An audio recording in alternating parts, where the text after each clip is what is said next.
GamerGate is something you've either heard about by now and have an opinion, or you just aren't interested at all, so I'll try to keep it short.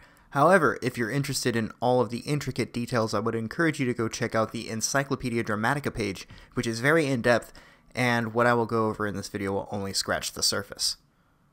GamerGate was the first scandal within the video game industry to gain a lot of traction. A certain almost game developer, Zoe Quinn, slept with a lot of men in order to promote her almost game. This included reviewers of her games and judges from contests featuring her game. This isn't the worst of things that she has done to earn her infamy, however. She has been involved with personally sabotaging a charity game show, as well as a few other charities that weren't feminist enough by her standards. She had apparently an army of role-playing white knights to DDoS the websites of said charities. People began noticing things, noticing a silence amongst what were supposed to be gaming journalists, who were remaining silent as part of some pact. That's right, it turns out that these major gaming news outlets like Destructoid, Kotaku, Polygon, Game Trailers, they all communicated behind the scenes and decided to not comment or report anything related to GamerGate, at least before the story was spun, again behind the scenes, to make it about misogyny and harassment towards women, when it was really about gaming ethics. You have to ask yourself, how does this even happen? Do the simple crimes of Zoe Quinn expose larger crimes, perhaps that incriminate the whole industry, which means that they had to go through such great lengths to try to protect her integrity?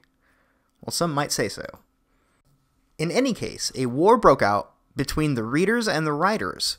It turned out that their next tactic was to, get this, call them all fat, lazy, retarded, misogynist neckbeards who just hate women. This would later be a strategy that Paul Feig and the people behind the new Ghostbusters movie would use. They would later attempt to relabel people working under GamerGate as people who were harassing women. In fact, the Wikipedia for GamerGate is very anti-GamerGate, focusing on Zoe Quinn's harassment and death threats. It turns out, though, that Zoe was actually sending her own death threats to herself while still logged into her account. Events like these led to a lot of people being skeptical to everything they hear regarding games, giving more of an incentive for people to check out independent media outlets. A new generation of people, many of them younger, some of them in their late 20s to mid-30s, saw a very poorly hidden series of lies controlling the industry through the Marxist underlinings of critical theory. Social justice was beginning to take hold in these outlets, as we had seen over the last 5 years especially. People were even noticing Reddit becoming more and more controversial, with things like admins being able to send messages under anyone's account, which can, by the way, implicate people for certain crimes if certain areas and certain countries don't have freedom of speech, for instance. A more well-known controversy was Reddit censoring hate speech subreddits like Fat People Hate and Alt-Right. We could even talk about Twitter's throttling of conservative tweets, or YouTube specifically having its revenue attacked on multiple occasions by the arms of the mainstream media, like the Wall Street Journal. With all this in mind, when the American 2016 election came around, we were watching history repeat itself.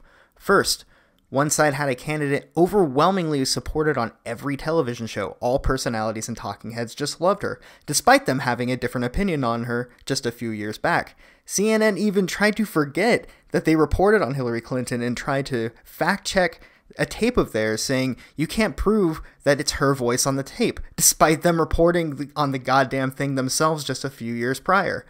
Or my favorite. Also interesting is, remember, it's illegal to possess these stolen documents. It's different for the media. So everything you learn about this, you're learning from us. And in full disclosure, let's take a look at what is in there and what it means. Joining us now, CN. Go to my Twitter feed, brother. They are putting pictures of my face on a guy exposing himself to a 12-year-old girl to say Cuomo's okay with this because he wants transgender people to have the right to go to the bathroom that they feel comfortable in.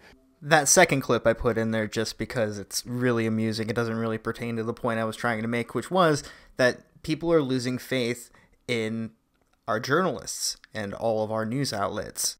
People like myself, who just watched a series of strange politics unfold revolving around a lifelong hobby, were beginning to see the same thing happening with the election. What happened as soon as there were critics of said female candidate? Misogyny, white pride, anti-science, Islamophobic. The list goes on.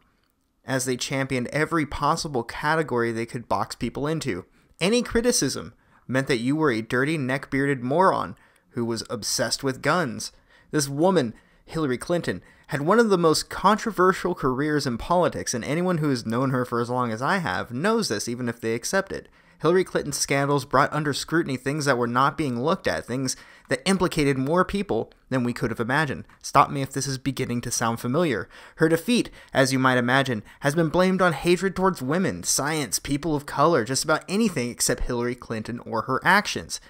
In conclusion, GamerGate and the 2016 election followed a lot of the same tropes.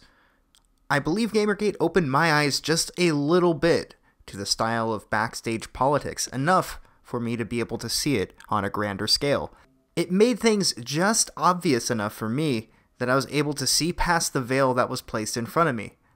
GamerGate was my first red pill. Some people might disagree on the significance of GamerGate in relation to the election. Some people might even overstate it, saying that GamerGate got Donald Trump elected, which I think is definitely an overstatement. However, I think that there was a definite influence from people who had had their eyes open from some of the things that happened in GamerGate, and they were able to see through the same things happening in the 2016 election. Even during it, you saw a lot of the same tactics being used to quell dissent.